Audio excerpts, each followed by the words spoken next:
and welcome to Indus News Live from Islamabad. I'm Hira Mustafa and these are the headlines.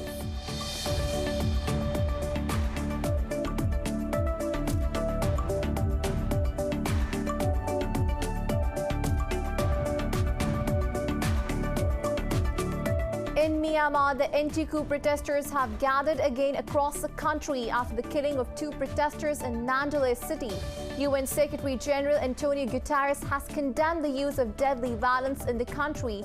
Facebook has also deleted the main page of Myanmar's army, saying it coordinated harm and incited violence.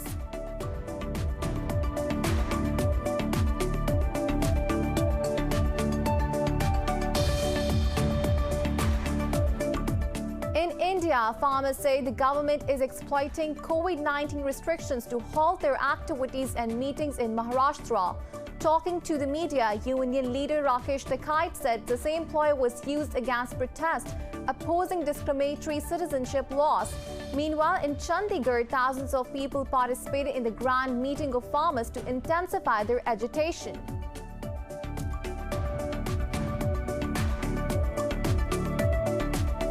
U.S. President Joe Biden has declared a major disaster in Texas amid freezing temperatures. This clears the way for spending more funds on relief efforts in the state, where millions are suffering power blackouts and water shortages. Nearly 60 deaths have been attributed to cold weather across the U.S.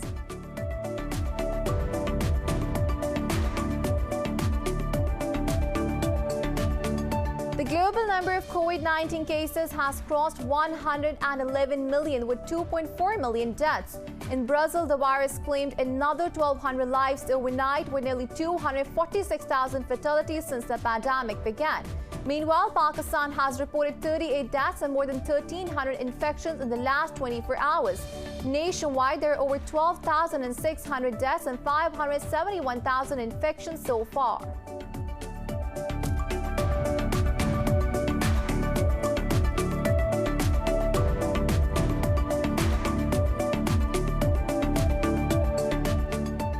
And in tennis, world number one Novak Djokovic will battle Russian Daniil Medvedev in the final of the Australian Open today. Top-seeded Djokovic has won 17 Grand Slams, including 8 Australian Open titles. Earlier in the women's single, former world number one Naomi Osaka beat Jennifer Brady 6-4, 6-3 to lift the Grand Slam title.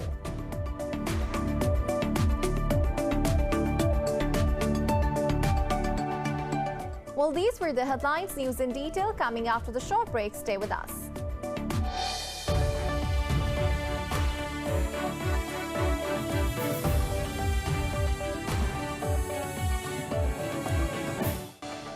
Welcome back. Now the news in detail. In Myanmar, the anti-coup protesters have gathered again across the country after the killing of 2 protesters in Mandalay city.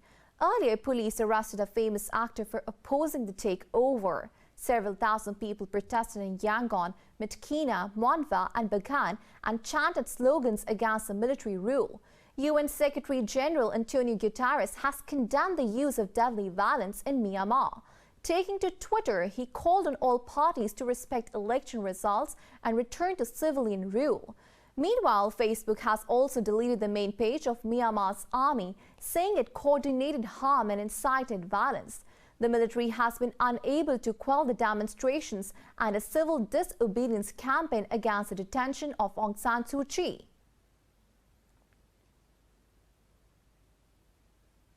In India, farmers say the government is exploiting COVID-19 restrictions to halt their activities and meetings in Maharashtra.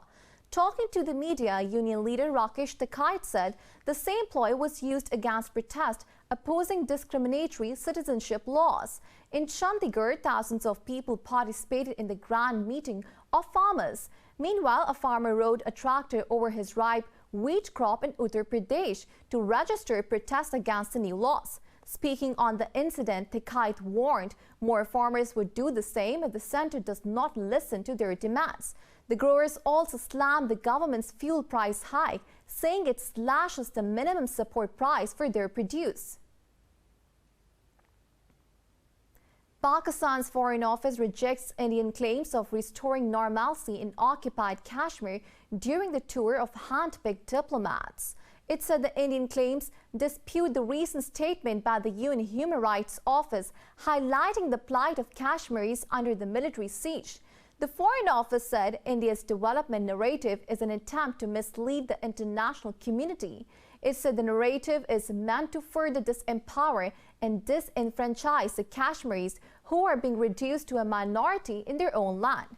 The Foreign Office urged the world community help Kashmiris get their right to self-determination. In Pakistan, 38 more people have died of COVID-19 over the past 24 hours. This has pushed the death toll to 12,601. The Health Ministry has reported 1,329 new infections overnight. The ministry says over 571,000 people have tested positive for the virus so far, out of which more than 534,000 have recovered. The ministry said at present there are more than 24,000 active cases in Pakistan. Meanwhile, the National Command and Operations Center is expecting to receive another 5.6 million vaccines by the end of March. According to NCOC data, 2.8 million doses from COVAX are expected as early as the first week of next month. U.S. Secretary of State Antony Blinken has reiterated support for the Afghan peace process. Blinken held a telephone call with the head of Afghan Peace Council, Abdullah Abdullah. In a statement, U.S. State Department said the secretary thanked Abdullah for his vital work for the peace process. It added Blinken expressed U.S. resolve to support a just and durable political settlement and permanent ceasefire in Afghanistan. The two officials exchanged views on the second round of Afghan peace talks. They also discussed the U.S. review of the situation in Afghanistan and a way of accelerating the peace process. Abdullah thanked the Secretary of State and Washington for their support for Afghanistan. The International Atomic Energy Agency chief is in Tehran to find a solution to continue essential verification activities. In a tweet, agency head Rafael Grossi said he will meet Iran's nuclear officials. Grossi added the leaders will try to find a mutually agreeable solution compatible with Iranian laws. Meanwhile, Iran's deputy foreign minister says Tehran is studying an EU proposal for an informal meeting of JCPOA members and the U.S. In an interview, Abbas Araghchi said Tehran is consulting with partners, including Russia and China, and will respond. He added that Iran believes a U.S. return to the pact does not require a meeting, but the lifting of sanctions. A Russian court has convicted Kremlin critic Alexey Newali of T-Femation. The verdict comes hours after another court upheld an order for him to serve over 2 years in prison in another case. The judge said Newali was guilty of defaming a World War II veteran. The veteran was among a group of Russians Newali called traitors for appearing in a pro-Kremlin video. Prosecutors have asked for Newali to be fined the equivalent of $30,000. Earlier, a court rejected Newali's appeal against his jailing for violating the terms of a suspended sentence. Turkey says its common interests with the United States outweigh the differences. In a televised speech, President Recep Tayyip Erdogan said Ankara wants improved cooperation with Washington. Erdogan said he wants to strengthen cooperation through a long-term perspective on a win-win basis. He said Turkey will continue to do its part in a manner worthy of the bilateral strategic partnership ties. Erdogan added, the relations between Ankara and Washington had been seriously tested recently. Ties between the two NATO allies have been strained over Turkey's purchase of S-400 defense system and U.S. support for a Kurdish militia in Syria.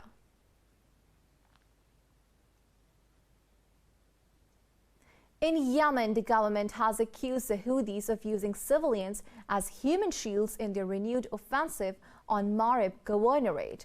Earlier this month, the rebels resumed a push to seize control of the region from Yemeni government forces.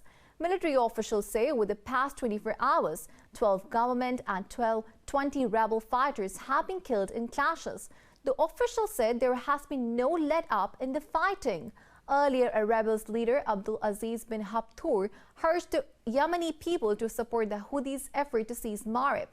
The fighting in Marib has raised fears for the thousands of displaced civilians sheltering in camps in the surrounding desert. The city lies close to some of Yemen's richest oil fields, and its capture would be a major prize for the rebels.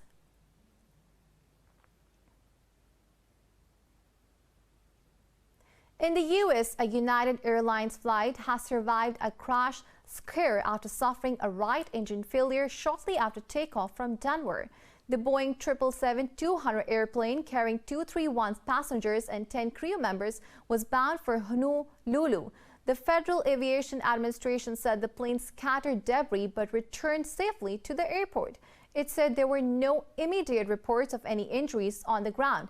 The FAA added that the National Transportation Safety Board will investigate the incident. In a tweet, the Broomfield Police Department urged locals not to touch or move the debris as they were required for the probe.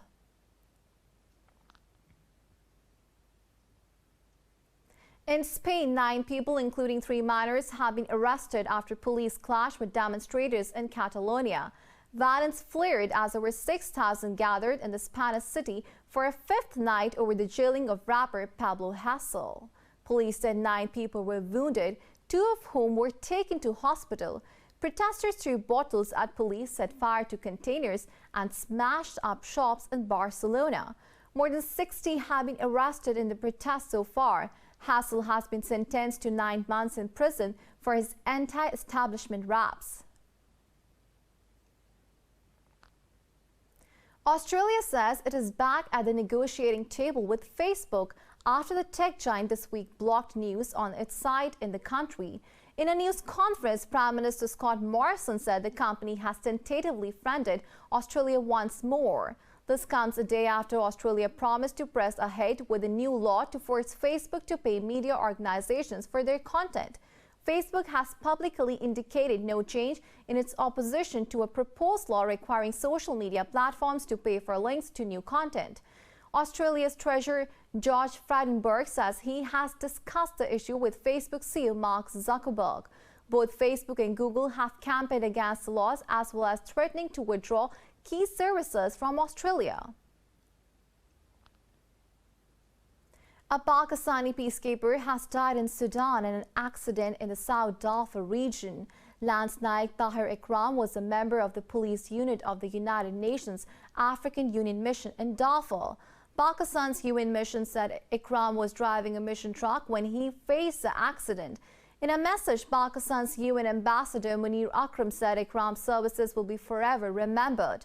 Pakistan has lost 157 personnel and 24 officers during UN peacekeeping missions in the world's most turbulent regions. More news stories coming up after the short break. Stay with us.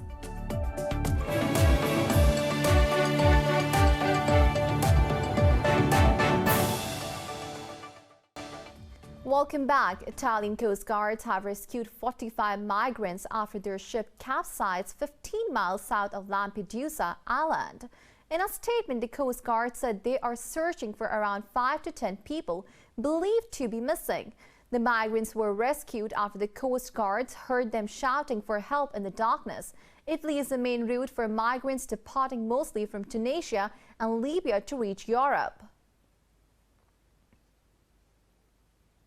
Russia has registered the first case of transmission of H5N8 strain of avian flu to humans. The authorities say they have reported the matter to the World Health Organization. A senior health official says 7 workers have been infected at a poultry farm in southern Russia. They said there is no sign yet of transmission between humans. In recent months, outbreaks of the H5N8 strain have been reported in Europe and the Middle East, but only in poultry. The vast majority of cases are spread by migrating wild birds, so producing countries keep their poultry indoors. Defying odds, a courageous Iraqi woman has entered a male-dominated sector. The valiant 36-year-old woman has been working as the only female car mechanic of Baghdad for years. More about her bravery in this report. Maysun Abdurrahim has studied language and literature at university. After graduating, she looked for an appropriate position in the field. She was not satisfied with the jobs available and decided to stand up against the norms and started following her father's footsteps. I learned this job from my father. He used to stand by me and teach me how to repair the engine. I started to repair Japanese-made cars when I was 14 years old. Maysun recalls that how some customers coming to her father's repair shop were surprised to see her, but she has never faced any community pressure or any objection. When I was working with my father, people who came to the garage were surprised to see me. However, I didn't face any community pressure or any objection. Maysun is not only a car mechanic, but also an expert electrician and plumber too. Her customers are satisfied with her mechanical work. This is the first time that I've seen a female car mechanic, but I didn't see any flaws in her work. There are women in my profession too, male drivers who see the female mechanic may be hesitant at first, but then they can see that her work is as good as any male car mechanics. Maysun Abdurrahim dreams of starting her own business when she can afford to do so. Visitors to the world's largest snow maze in Canada will find something unexpected as they're getting lost. More space. Find out more in this report. Yeah! After a period of uncertainty about whether it would be allowed to open due to the pandemic, the world's largest snow maze in Manitoba is once again welcoming customers. The larger layout and staggering the times visitors can enter the maze are a nod to social distancing guidelines. The owner, Andrew Mass, says the maze is 91% bigger this year. In 2019, we applied for the title of the world's largest snow maze, which we got in February. And this year, just with COVID and everything, we wanted to make it bigger. For many who have been quarantined in their homes and dealing with travel restrictions, navigating the maze is a chance to stretch their legs and experience a little adventure. We love outdoor entertainment. It kind of just fell into place. We run the corn maze, of course, in the summer, and then the Sunflower Expo as well during that time. And then as we get to fall, we have the Haunted Forest, and then we're like, we need to do something in the winter time. And I guess we love mazes as well, so there we go. Now we're into snow mazing. For Mass, expanding the maze was no small undertaking. The massive labyrinth is 240 feet by 240 feet and took 6 weeks to build due to unusually warm weather.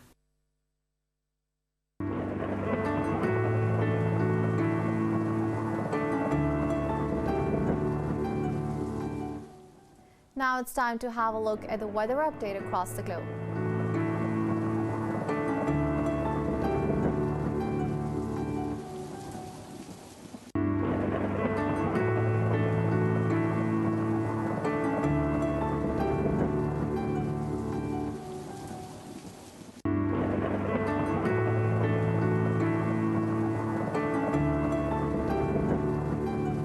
For the latest updates, you can follow us on social media at indus.news.